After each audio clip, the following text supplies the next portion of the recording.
Alhamdulillah, alhamdulillahilladzi ka'ana bi'abdihi kabiran basiran.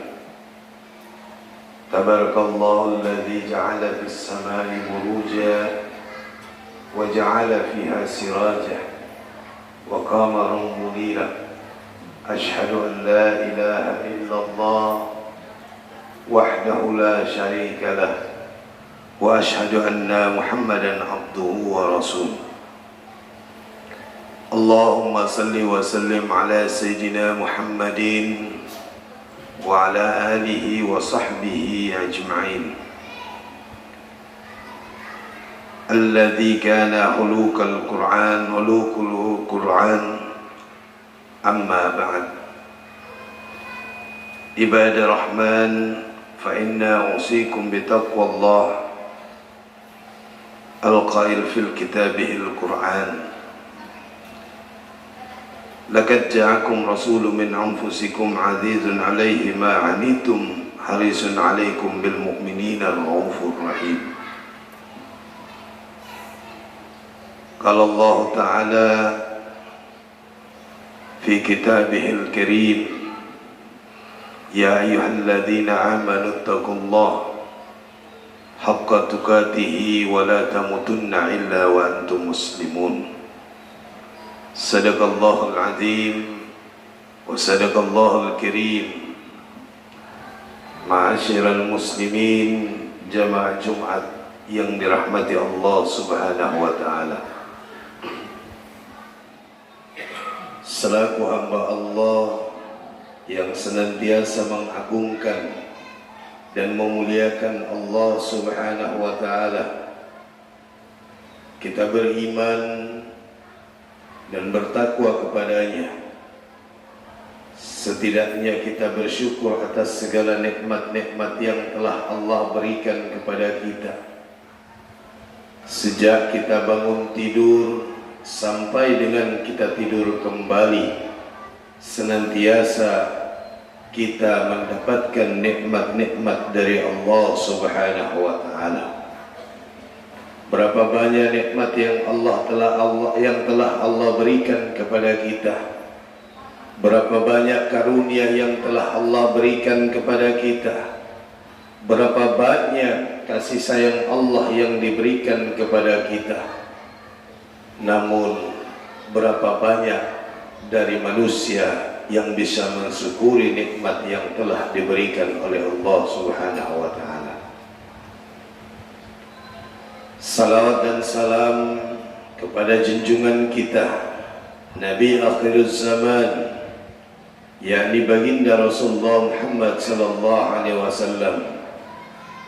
Nabi yang mulia, yang mempunyai kemuliaan di atas segalanya.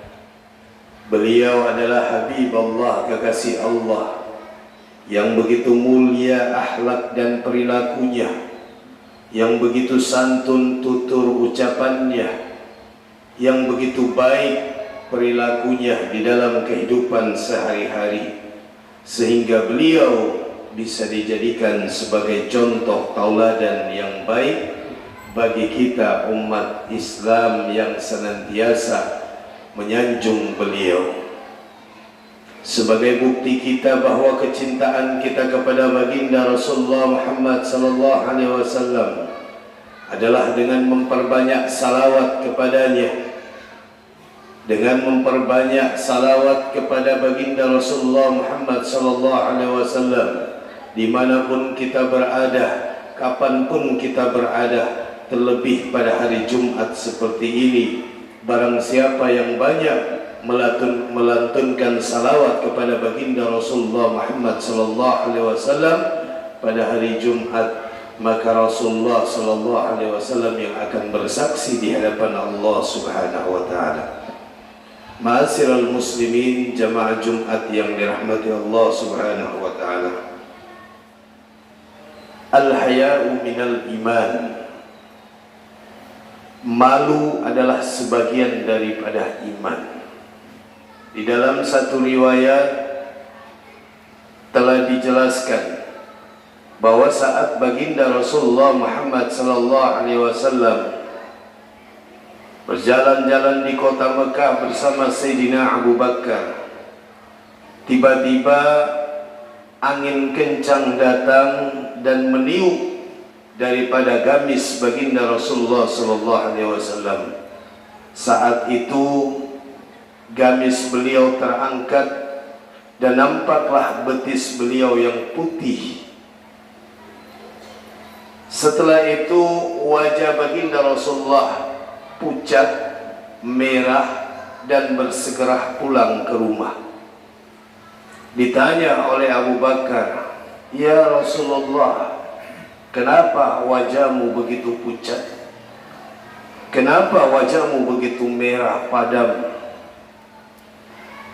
Ternyata Rasulullah menjawab, beliau sangat malu saat terangkat atau tersingkap gamisnya di saat tertiup angin.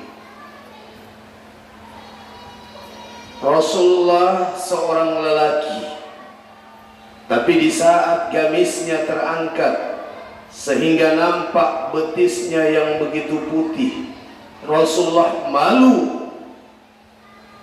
Rasulullah mukanya pucat, mukanya merah, dan segera pulang ke rumah karena saking malunya baginda Rasulullah. Lalu kalau kita berbicara malu pada hari ini, bagaimana dengan kita umat baginda Rasulullah sallallahu alaihi wasallam yang mengikuti sunnahnya, yang mengikuti seluruh perbuatannya, yang menjadikan beliau sebagai panutan. Terkadang manusia hari ini tidak lagi mempunyai rasa malu.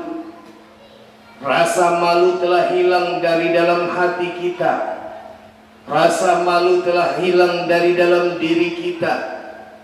Banyak manusia yang tidak lagi mempunyai rasa malu, baik terhadap dirinya maupun terhadap Allah Subhanahu wa ta'ala.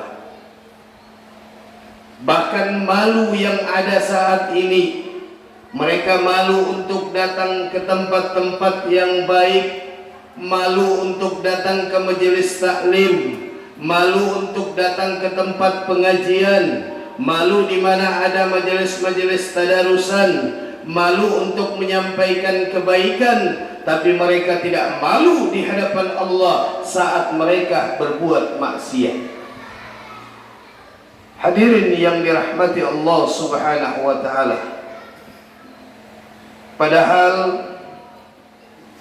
di dalam hadis yang diriwayatkan oleh Al-Hakim, Rasulullah sallallahu alaihi wasallam bersabda, "Al-haya'u wal imanu qurina jami'a fa idza fi ahadahum rufi'al akhar."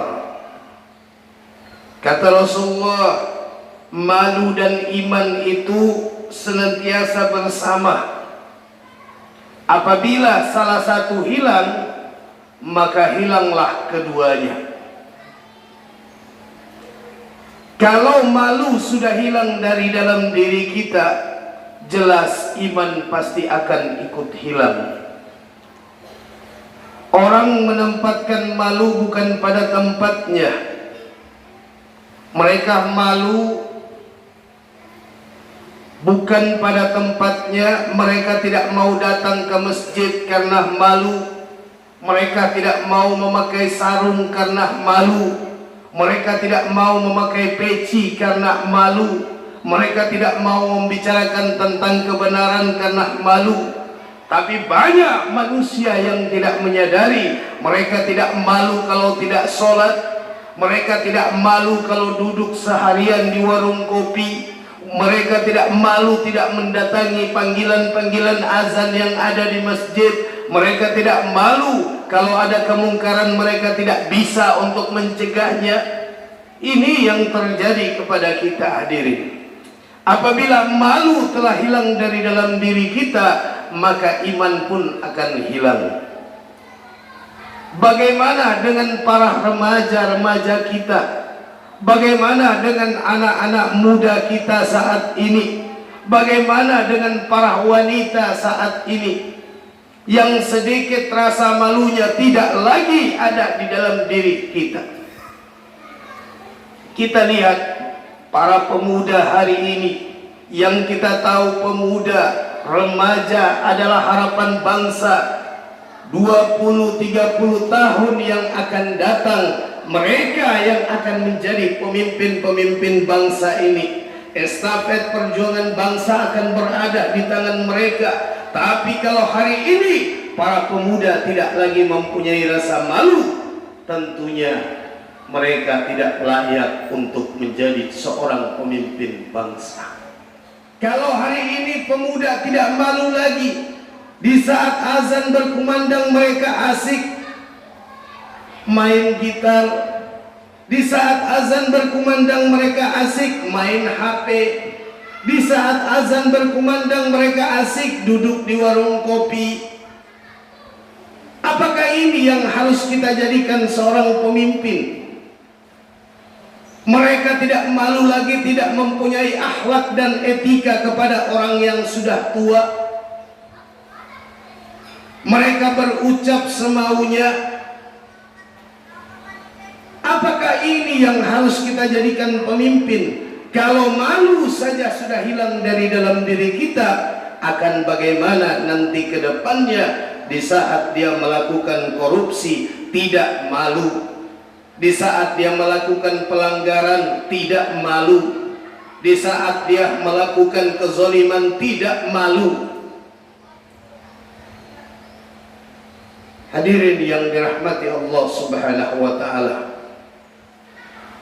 apatah lagi kita lihat di kota-kota besar, bahkan kita lihat di tempat kita, mungkin di tengah kota, terkadang di saat azan berkumandang maghrib masih ada pemuda yang lalu lalang, baik itu lelaki maupun wanita, yang asik bersepeda. Lalu siapa mereka? Mereka adalah umat Islam. Lalu siapa mereka? Mereka adalah anak-anak kita. Kalau hari ini orang tua saja sudah tidak malu punya anak yang tidak sholat, apakah dia bisa diandalkan sebagai seorang tua? Kalau hari ini banyak orang tua yang sibuk datang ke masjid, mereka asik zikir sholat di masjid, tapi mereka tidak peduli anak dan istrinya tidak melaksanakan sholat, mereka tidak malu kepada Allah Subhanahu wa ta'ala. Hadirin yang dirahmati Allah Subhanahu wa ta'ala, oleh sebab itu, marilah sama-sama kita untuk memperbaiki diri. Kita malu kepada Allah Subhanahu wa ta'ala. Bukankah di dalam sebuah hadis Rasulullah sallallahu alaihi wasallam bersabda, "Am tahyu minallahi haqqul hayya." Malulah kalian dengan bersungguh-sungguh kepada Allah. Bagaimana dengan malu yang bersungguh-sungguh? Bagaimana dengan tekad kita untuk malu yang sebenar-benarnya? Karena malu, al-haya'u minal iman, malu itu sebagian dari iman. Kalau orang Islam saat ini tidak punya malu lagi, jelas bagaimana nasib anak-anak kita. Kita saja sudah tidak punya malu, pasti kita akan mendidik anak-anak kita tanpa rasa malu. Oleh sebab itu, Al-Fakir, Al-Ulama menjelaskan bahwa untuk menumbuhkan rasa malu atau kiat-kiat menumbuhkan rasa malu di dalam diri kita, yang pertama, maka jagalah akal sehat kita. Bukankah Allah telah menciptakan manusia sebagai orang yang paling sempurna? Fi ahsani takwim. Manusia yang paling sempurna Allah ciptakan, mempunyai akal, mempunyai pikiran, mempunyai hati. Maka gunakan akal sehat kita, karena banyak manusia yang mereka pandai, mereka pintar, mereka berilmu, mereka alim tetapi tidak menggunakan akal sehatnya dengan baik. Bukankah Abu Hurairah radhiyallahu anhu saat datang kepada baginda Rasulullah Muhammad sallallahu alaihi wasallam, beliau bertanya, "Ya Rasulullah, tunjukkan kepadaku siapa orang yang paling mulia." Kemudian Abu Hurairah bertanya, "Dan tunjukkan kepadaku siapakah orang yang paling pintar, dan tunjukkan kepadaku siapa orang yang paling abid, ahli ibadah." Apakah Rasulullah menjawab orang yang paling mulia itu adalah seorang presiden? Apakah orang yang paling mulia itu adalah seorang bupati, seorang gubernur, seorang yang bertitel tinggi? Enggak. Apakah saat ditanya siapakah orang yang paling pandai, Rasulullah menjawab seorang profesor, seorang yang ahli ilmu? Enggak. Saat ditanya apakah siapa orang yang paling alim, yang paling ahli ibadah, Rasulullah tidak menjawab orang yang alim, orang yang rajin sholat, orang yang alim yang hitam jidatnya. Tidak. Tetapi Rasulullah menjawab dari 3 pertanyaan itu adalah orang yang baik, yang mulia adalah orang yang berakal. Orang yang pintar, orang yang pandai adalah orang yang berakal. Orang yang alim, yang abid, ahli ibadah adalah orang yang berakal, kata Rasulullah. Kenapa harus berakal? Karena hari ini banyak orang yang mulia, yang tinggi pangkatnya, tetapi tidak menggunakan akal sehatnya. Mereka akan menggunakan kemuliaannya dengan menindas rakyat-rakyat yang lemah.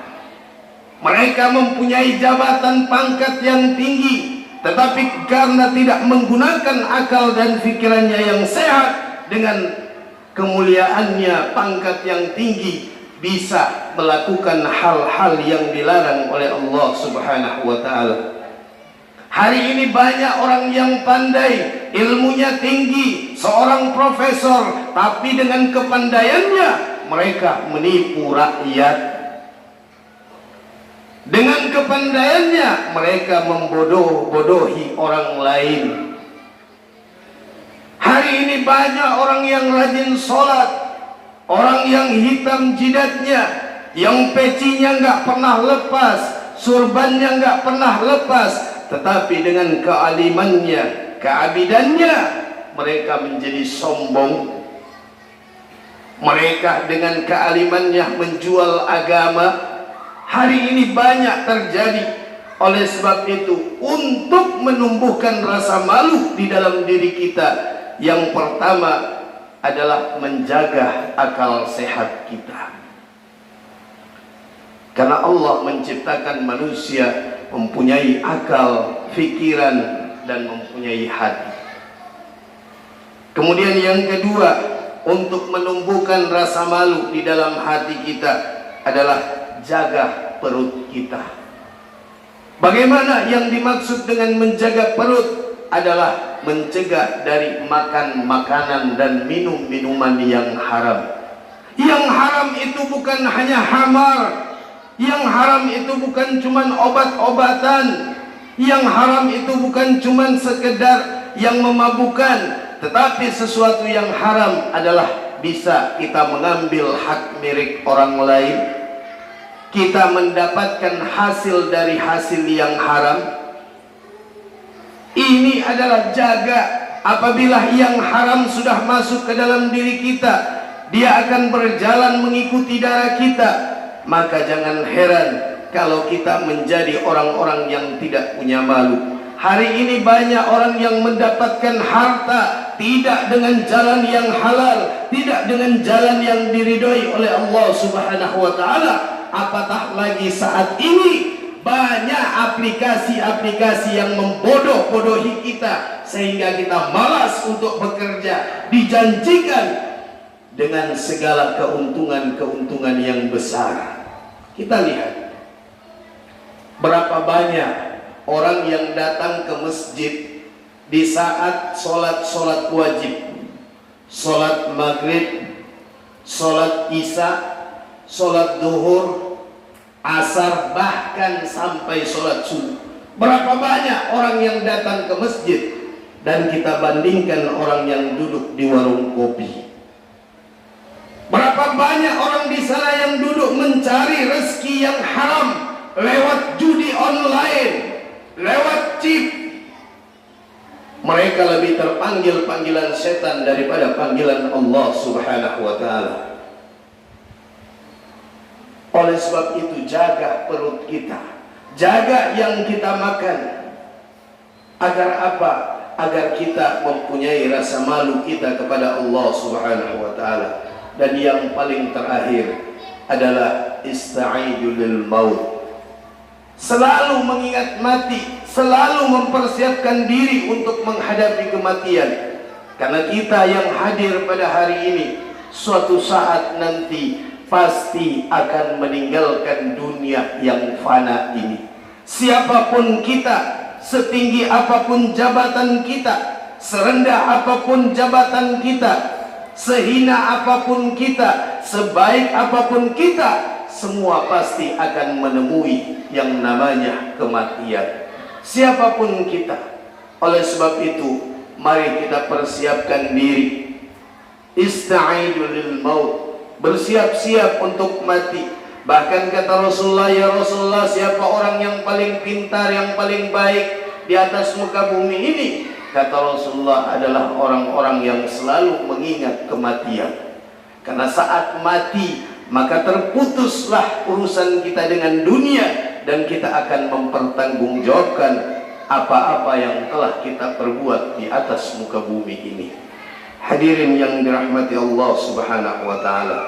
Oleh sebab itu, pada Jumat kali ini, marilah kita menjadi orang-orang yang beruntung, orang-orang yang tidak rugi, orang-orang yang menjadi kekasih-kekasih Allah, orang-orang yang menjadi orang-orang yang dicintai oleh Allah, dengan menjaga hati kita, menjaga rasa malu kita, menjaga akal sehat kita, menjaga perut kita, menjaga lisan kita.